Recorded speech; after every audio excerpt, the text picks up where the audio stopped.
Hello and welcome back to WePC. Today we'll be taking a look at the best gaming CPUs of 2019. When you're building a gaming PC, the central processing unit, or CPU, is probably the most vital component. In a gaming PC, it can easily be overshadowed by the graphics card since it is the primary pixel pusher, but it can have an equally large impact on gaming performance. Choose poorly and you can end up underutilizing that expensive graphics card. This is known as bottlenecking.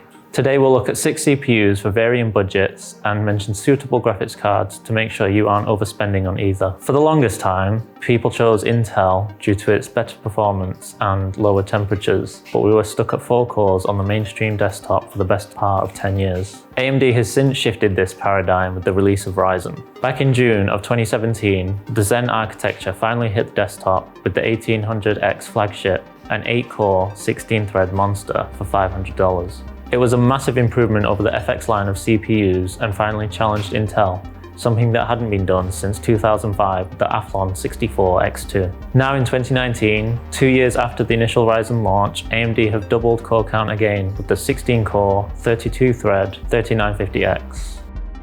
Our budget pick, the $150 Intel i5-9400F, is a 6-core, 6-thread locked processor. It can boost to 4.1 GHz on a single core, not as fast as some of the other processors we'll mention, but it can still handle many modern titles with ease. That said, some titles now utilize as many threads as you can throw at them. Hitman 2 and Kingdom Come Deliverance would benefit from a higher thread count, but Intel's offerings are sparse in this regard. The suffix F denotes a lack of integrated graphics, so you will need to pair this with a discrete graphics card to even get a picture. An alternate budget pick is the Ryzen 5 2600, which can be had for $110. Like all AMD Ryzen processors, it is unlocked, but there is little to gain from overclocking. On the plus side, this means you are realizing the full potential of the processor out of the box. The 2600 is also a 6-core processor, but has 12 threads thanks to SMT. Overall, the CPU is slower than the 9400F in titles like CSGO and Dota 2, but unless you own a 240Hz esports gaming monitor, you aren't going to notice the difference. Furthermore, the additional threads of the Ryzen processor give it the edge in titles like Red Dead Redemption 2 and Assassin's Creed Odyssey. It can generally be had for $30 less than the competing Intel part and is what we recommend if you use your PC for productivity in addition to gaming. We would recommend pairing these CPUs with anything up to an RX 580 or GTX 1660 and would generally target 1080p high settings.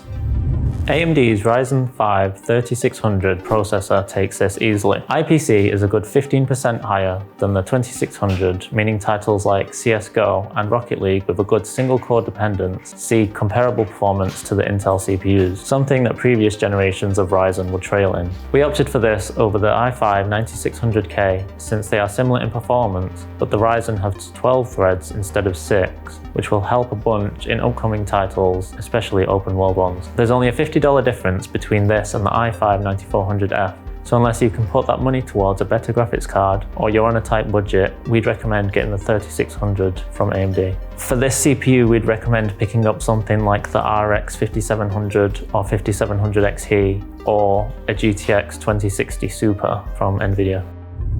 There's a bit of a no man's land between $200 and $300, so if you're after something better than the Ryzen 5 3600, you'll have to spend a fair bit more. Objectively, the i7-9700K is 10% faster than the Ryzen 7 3700X in gaming, so it is the better CPU. This is especially true in single-core heavy games like Rainbow Six Siege and GTA 5, but the difference is negligible in other titles. Both CPUs have 8 cores, but the Intel part lacks hyperthreading, so only has 8 threads compared to Ryzen's 16. Many titles see little benefit from the extra threads, so consider the 3700X if you want to get into Twitch streaming, photo or video editing. The RX 5700 XT and RTX 2070 Super are similar in performance and won't be bottlenecked by either CPU.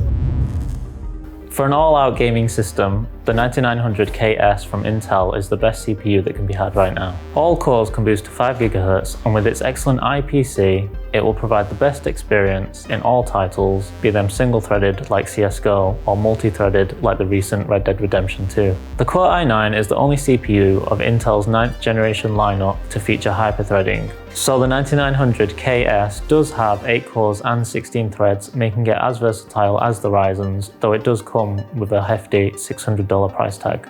AMD have two processors in this space, the 3900X and the 3950X. The former is a 12-core, 24-thread, $500 CPU, whilst the latter is a 16-core, 32-thread CPU that encroaches workstation territory. The 3950X doubles the core and thread count of Intel's best offering, but can only boost to 4.7 GHz, so does fall behind slightly in the clock speed. Overall, these two AMD CPUs are very similar in performance to the 9900KS, falling behind up to 6% in gaming. Again, Intel offers an objectively superior gaming CPU, but the AMDs trounce it in workstation and productivity tasks. If you're spending this much money for a CPU, then the only obvious choice is the RTX 2080 Ti. If you like the video, don't forget to hit the like button, subscribe and hit the notification bell, and we'll see you in the next one.